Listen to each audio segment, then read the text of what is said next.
بسم اللہ الرحمن الرحیم. السلام علیکم. موجودہ حکمرانوں کا خیال یہی ہے کہ اب اگلے 10-15 سال صرف ہم ہی ہم ہیں اور کچھ بھی نہیں ہے، اور اس کے بعد بھی شاید ہم ہی ہوں گے. یہ خیال ہے اور اسی طرح کی پلاننگ ہے، آپ کو نظر آتا ہے. لیکن تاریخ ہمیں یہ بتاتی ہے کہ جب آپ پوری طاقت اپنے اندر سمیٹ لیتے ہیں اور آپ کو لگتا ہے کہ آپ سے زیادہ کوئی طاقتور نہیں رہا اور اب آپ ہمیشہ کے لیے یہاں پر آ گئے ہیں، حکمرانی آپ کے لیے ہمیشہ کے لیے ہوگی، تو وہیں سے آپ کا زوال شروع ہوتا ہے. اور حکمرانی کا مسئلہ بھی یہی ہے کہ جب انسان حکمرانی کے اس مقام پر پہنچتا ہے جہاں اس کو لگتا ہے کہ اس کو کوئی چیلنج نہیں مل رہا، تو وہ کمزور ہونا شروع ہو جاتا ہے. بظاہر وہ سب سے مضبوط ہوتا ہے. اور پاکستان جیسا ملک، وہاں تو کوئی ایک دن، کوئی ایک لمحہ، کوئی ایک خبر، ایک واقعہ سب کچھ بدل ڈالتا ہے.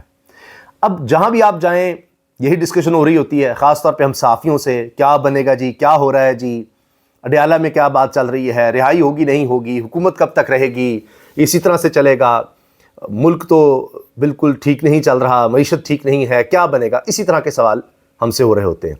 تو آج ہم اسی پر بات کرتے ہیں کہ ابھی آج کے دن ہمیں کیا نظر آ رہا ہے کہ کیا ہو رہا ہے، کیا بننے والا ہے. ابھی حکومت تو یہ کہہ رہی ہے کہ جنرل فیض حمید کی سزا کے ساتھ اب دوسروں کی باری آئے گی، اور یعنی جس طرح جنرل فیض حمید کو سزا سنائی گئی ہے اس میں اس کا اشارہ ملتا ہے، لیکن کہیں خان صاحب کا نام نہیں ہے.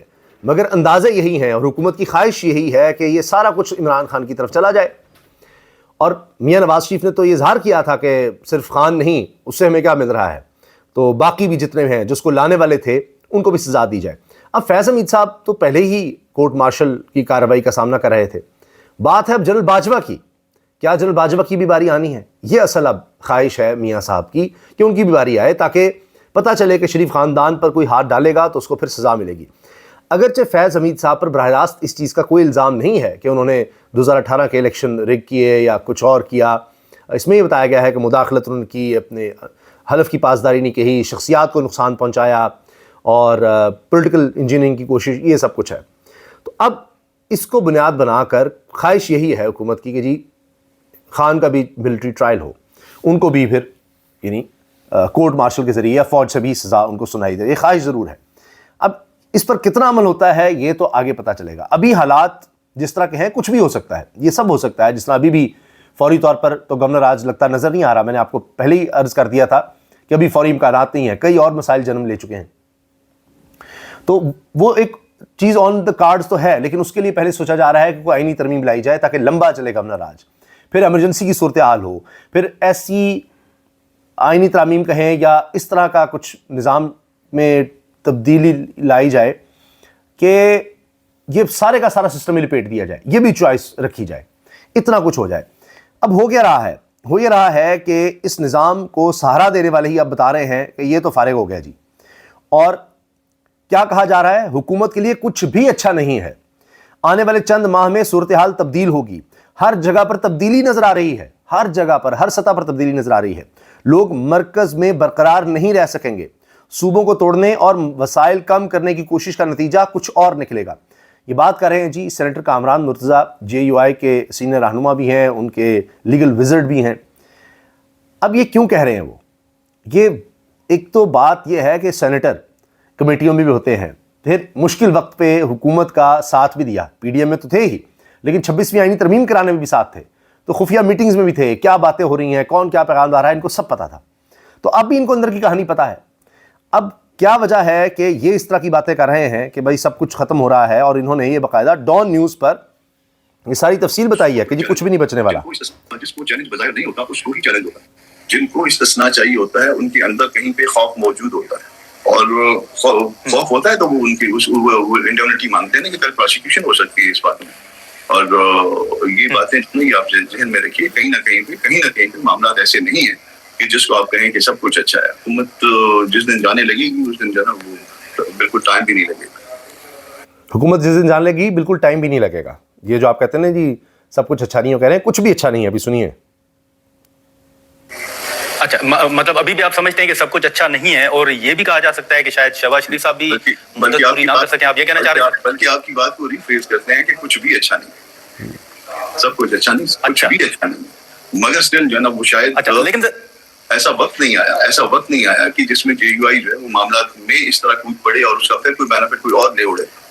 وہ وقت جو ہے اس کا ہم کر رہے ہیں انتظار کر. ابھی وقت نہیں آیا کہ JEI کود پڑے. یعنی تیاری پوری ہے, سوچ یہ ہے کہ ہم نے کچھ ایسی ایجوکیشن کرنی ہے کہ ان کو فارغ کر دینا ہے, لیکن کوئی اور فائدہ نہ اٹھا جائے. اس چیز کا انتظار ہے کہ سسٹم یہی جمہوریت والا ہی رہے, کوئی اور چیز نہ ہو جائے, ورنہ ہم ان کو گرانے کے لیے تیار بیٹھے ہیں. مطلب سر اگر میں دوبارہ یہی سوال رکھوں کہ آپ انتظار کر رہے ہیں اور آپ کو یہ نظر آ رہا ہے کہ آنے والے چند ماہ یا سال ڈیڑھ میں صورتحال شاید تبدیل ہو جائے, اس لیے آپ صبر اور انتظار کر رہے ہیں. میں آپ کی بات کو پھر ریفریز کرتا ہوں. آپ نے کہا کہ شاید تبدیل ہو جائے, میں آپ کو کہہ رہا ہوں کہ صورتحال جو ہے نا وہ آنے والے مہینوں میں تبدیل ہوگی انشاءاللہ. اچھا وہ کہہ رہے ہیں جی, آپ تو شاید کہہ رہے ہیں, میں کہہ رہا ہوں کہ شاید نہیں, تبدیل ہوگی آنے والے مہینوں میں. اب یہ چند مہینے کی بات ہے. کہاں پر دیکھ رہے ہیں, صوبوں میں یا مرکز میں, اور اہم جو عہدہ ہے وہاں بھی تبدیلی دیکھ رہے ہیں پرائم منسٹر صاحب کا؟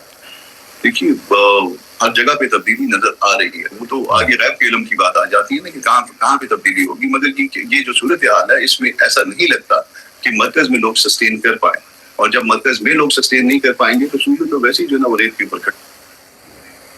اچھا تو سر یہ جناب نادر گرمانی ہے, ڈان نیوز کے اینکر, ان کے پروگرام میں سب بات ہو رہی ہے. مرکز میں تو یہ لوگ سسٹین نہیں کر پائیں گے, اور صوبوں میں ایسی صورتحال ہی نہیں ہے کہ پھر وہ سسٹین کر پائیں, تو سارا کچھ ہی فارغ ہونے والا ہے. آپ نے دیکھا تھا کہ جو اتحادی جماعتیں تھیں ان کی آپس میں اختلافات ہوئے یا ٹسل ہوا, جو کچھ بھی, ابھی آپ کو کیا ماحول نظر آ رہا ہے کہ اس بیس پہ اختلافات ہوں گے یا بڑی تبدیلی آئے گی؟ جس وقت صوبے توڑنے کی کوشش ہوگی اس سے جو ہے نا وہ معاملات جو ہے نا وہ جو کسی نے رکھے ہوئے ہیں وہ معاملات جو ہے نا وہ ادھر ادھر ہونا شروع ہو جائیں گے. ہم نے صوبوں میں جانا ہے, ہم نے اپنے گھروں میں جانا ہے. آپ ان صوبوں کے وسائل کم کریے, آپ ان صوبوں کے سائز کم کریے, نتیجہ جو ہے وہ پھر کچھ نہ کچھ اور نکلے گا. نہیں جی, جب صوبوں میں تبدیلی لائی جائے گی تو پھر نتیجہ کچھ نہ کچھ اور نکلے گا. اب آپ یہ دیکھیے کام شروع ہو گیا ہے. اس میں سب سے پہلے آپ کے سامنے شازیہ مری صاحبہ کی سٹیٹمنٹ رکھ دیتا ہوں, جو کہہ رہی ہیں کہ جی یہ کسی طور پہ ہمیں قابل قبول نہیں ہے. ہم ایسے غیر ذمہ دارانہ منصوبوں کو مسترد کرتے ہیں جن میں درجنوں نئے صوبے بنانے کی بات کر کے قومی استحکام کو خطرے میں ڈالا جا رہا ہے. شازیہ مری پیپلز پارٹی کا رہنما ہے. آئین کو بار بار سیاسی مفاد کے لیے تبدیل نہیں کیا جا سکتا. مرکزی ترجمان Pakistan Peoples Party Parliamentarians Shazia Marri کا نئے صوبوں کے حوالے سے اہم بیان. پارلیمنٹ کو جنوبی پنجاب پر موجود اتفاق رائے کو نافذ کرنا چاہیے. بلاول بھٹو نے واضح کیا ہے کہ کوئی صوبہ تقسیم یا ٹکراؤ کے ذریعے نہیں بنایا جا سکتا. اب وہ سندھ کے بارے میں اصل یہ ہے کہ جی سندھ میں سسٹم چل رہا ہے زرداری صاحب والا پیپلز پارٹی کا, اس کو نہیں بدلا جا سکتا. اب دوسری طرف کوشش جو ہے اسٹیبلشمنٹ ہی چاہتی ہے نئے صوبے بنے. اب یہاں پر بات شروع ہو جانی ہے, یعنی اگلی آئینی ترمیم سے لگتا ہے بات بکھر جائے گی, نہیں سنبھالی جائے گی. اور بلاول صاحب کا بیان ذہن میں رکھیے کہ انہوں نے کہا جی 2 ترامی بہت ہیں ایک ٹرم میں, لیکن لگتا نہیں ابھی تو آگے بڑھنا ہے. تو ایک طرف خان ہے, اس کے خوف سے جتنا کچھ کروانا ہے کرواتے چلے جائیں, لیکن کہاں تک.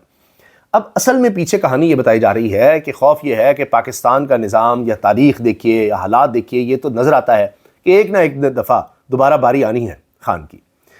تو پھر وہ کیا حالات کریں گے, کیونکہ اب یہ ایک نیو نارمل ہو گیا ہے کہ جی تنہائی میں رکھا جا سکتا ہے, کسی سے ملنے دیا جا سکتا, بہنوں پہ واٹر کینن چل سکتا ہے, اور لوگوں پر اس طرح کا ظلم کیا جا سکتا ہے, ساری عدالتیں کنٹرول کی جا سکتی ہیں. نہ بیمار ہوگا, کہا بھی جا رہا ہے کہ جی بنی گالا شفٹ ہو جاؤ, نہیں ہو رہا. نہ پلیٹلیٹس گر رہے ہیں, نہ کوئی ہارٹ کا مسئلہ آ رہا ہے, نہ کوئی شوگر لو ہو رہی ہے. یعنی جتنے لیڈر آج تک گئے ہیں کوئی ایک بھی ایسا نہیں ہے جو بیمار نہ ہوا ہو جیل جاتے ہی. مگر یہ 2 سال سے زیادہ ہو گئے ہیں, ٹس سے مس نہیں ہو رہا, سب کچھ کر کے دیکھ لیا. تو اب خوف یہ ہے کہ یہ ایکسپیکٹیشن ہو جائے گی ہم سے, اگلی باری جب ہماری آنی ہے کبھی تو ہم کیا بیمار نہیں ہوں گے. ہم تو ہمیشہ بیمار ہو جاتے ہیں, ہمارے مسائل بن جاتے ہیں, تو ہمارے لیے تو بچنا بڑا مشکل ہے کہ جی ہر دفعہ یہ کرتے ہیں, اور کوئی ہمارے لیے نہیں آئے گا. پہلے بھی نہیں آتا تھا, اب کون آواز اٹھائے گا, کچھ بھی نہیں, کیونکہ ہم نے جو کر دیا ہے تاریخ میں نہیں ہوا.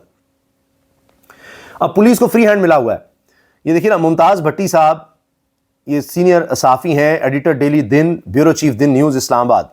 یہ کہتے ہیں کہ جی اب لائسنس مل چکا ہے پولیس کو کہ وہ عام لوگوں کے ساتھ, شہریوں کے ساتھ جو مرضی لوٹ مار کرتے رہیں, جو مرضی کرتے رہیں. کیونکہ یہ واقعہ رپورٹ ہوا کہ کوئی عمرہ کر کے آ رہا تھا, یہ ظفر نقوی نے واقعہ بتایا کہ ماموں کا بیٹا, ان کے یہ صحافی ایئر وائی میں کام کرتے ہیں, ان کا ماموں کا بیٹا عمرے کی سعادت کر کے واپس آ رہا تھا.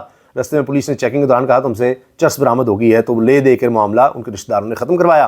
اب ظفر نقوی صاحب نے شکایت کی پولیس سے, تو وہ پولیس کہہ رہی جی ہم اس کو دیکھ رہے ہیں, معاملے کو کریں گے وہ. لیکن ممتاز بھٹی سینئر صحافی لکھتے ہیں کہ یہ سب ہو رہا ہے اور پولیس کو کوئی پوچھنے والا نہیں ہے, افسران سے لے کر نیچے تک. بس ان کو یہ ہے کہ آپ کے تھانے کی حدود میں تحریک انصاف پھڑکنی نہیں چاہیے, کوئی آدمی آپ نے بخشنا نہیں ہے, باقی آپ جو مرضی کرتے ہیں. سب کو پتا ہے کیا کیا ہو رہا ہے. NCCIA کا آپ نے حال دیکھ لیا ڈکی بھائی کے معاملے میں. ہر جگہ اب یہی کچھ ہو رہا ہے کہ بس افسر کو صرف اتنا چاہیے کہ بھئی تحریک انصاف کو دبا کے رکھا ہوا ہے، بس یہی ہم نے اوپر تک پہنچانا ہے، باقی جو مرضی کرتے رہو، یہی صرف معیار ہے اب کارکردگی کا، باقی جو مرضی کرپشن کرتے رہو۔ عمران خان اور اسٹیبلشمنٹ کی صلح ہو گئی تو طارق صاحب یعنی طارق فضل چودھری صاحب کی حکومت کہاں جائے گی؟ کامران شاہد کے سوال ہے۔ یہ ڈرتے ہیں کہ کام ہو گیا تو ہمارا پٹاخہ بول جائے گا، فیصل چودھری نے کہا کہ اب یہ تو اسی انتظار میں ہے کہ یہ اسی خواہش میں ہے، یہ اسی امید پر بیٹھے ہیں کہ یہ لڑائی اسی طرح چلتی رہے گی اسٹیبلشمنٹ ورسز خان، اور یہ ہماری موجیں لگے رہیں گی، یہ اگلے 10-15 سال بھی اس کو ہم کنٹینیو کریں گے۔ تو ابھی تو جناب چل رہا ہے، مزاحمت تو ابھی چل رہی ہے، اس میں کوئی شک نہیں، کیونکہ آج پھر سہیل آفریدی پہنچے ہیں، انہوں نے جا کر ڈیالہ روڈ پر پھر باتیں کی ہیں اور وہاں ایس ایچ او سے پھر مکالمہ کیا ہے کہ میں پختونخوا کا وزیر اعلیٰ ہوں، خیبر پختونخوا پاکستان کا حصہ ہے، یا آپ کے بڑے کیا پیغام دینا چاہ رہے ہیں؟ کیا خیبر پختونخوا پاکستان کا حصہ نہیں؟ جائیں اپنے بڑوں کو سمجھائیں کہ آپ کا یہ رویہ درست نہیں۔ یہ ایس ایچ او اعزاز سمیت تمام پولیس افسران سے بات انہوں نے کی ہے، اور یہ تک کہا ہے کہ کل آپ لوگوں نے اچھا نہیں کیا جس طرح سے یہ واٹر کینن کا استعمال کیا، جو کچھ کیا، ایک وزیر اعلیٰ کو روکنے کے لیے آپ نے بیریئرز لگا رکھے ہیں، یہ احکامات کون دے رہا ہے؟ میں کسی اور ملک کا نہیں، پاکستان کے صوبے کا وزیر اعلیٰ ہوں، آپ کیا پیغام دینا چاہتے ہیں؟ کے پی بھی پاکستان کا حصہ ہے، ہم یہاں آئین اور قانون کے مطابق ملاقات کے لیے آتے ہیں، آپ ہمیں روک لیتے ہو، کہاں تک حالات کو لے کر جا رہے ہو؟ پاکستان کا غلط امیج دنیا میں جا رہا ہے، اس رویے سے صوبے کے عوام متنفر ہوں گے جو پاکستان کے لیے نقصان دہ ہوگا، ان کو سمجھائیں جو اس قسم کے احکامات دے رہے ہیں یہ کسی بھی طرح ملک کے مفاد میں نہیں۔ یہ جی سہیل آفریدی صاحب نے یہ باتیں کہی ہیں، تو وہاں وہ پہنچے ہیں۔ پھر علیمہ صاحبہ نے بھی یہ بات کہی ہے آج کہ میری بہنیں زخمی ہوئی ہیں، میں زخمی نہیں ہوئی، لیکن ہمارا باقاعدہ واٹر کینن کے ذریعے پیچھا کیا جا رہا تھا کہ ہم یہاں سے چلے ہی جائیں، ہم سائڈ پر بھی ہو رہے تھے تو وہاں تک پیچھے واٹر کینن تھی، اور میری بہنوں کو زخم آئے ہیں لیکن ہم ڈٹے ہوئے ہیں۔ تو وہاں آپ دیکھیے کہ نہ بہنیں پیچھے ہٹ رہی ہیں، نہ ان کا بھائی پیچھے ہٹ رہا ہے، اب یہ مسئلہ بنا ہوا ہے۔ البتہ لیٹسٹ یہ خبریں بھی ہیں کہ کہیں مذاکرات کی کوشش ضرور ہو رہی ہے، اور یہ بات بھی چل رہی ہے کہ محمود خان اچکزئی کہتے ہیں میری ایک ملاقات تو خان سے ہو جائے، یہ نہ ہو کہ میں مذاکرات کے حوالے سے آگے بڑھوں تو کچھ لے دے کے ہی معاملے سیٹل ہوتے ہیں، تو مجھے کچھ پیچھے ہٹنا پڑے کچھ چیزوں پر، تو پھر یہ بعد میں پتہ لگے خان نے کہا تھا آپ نے کس سے پوچھ کے یہ کیا ہے۔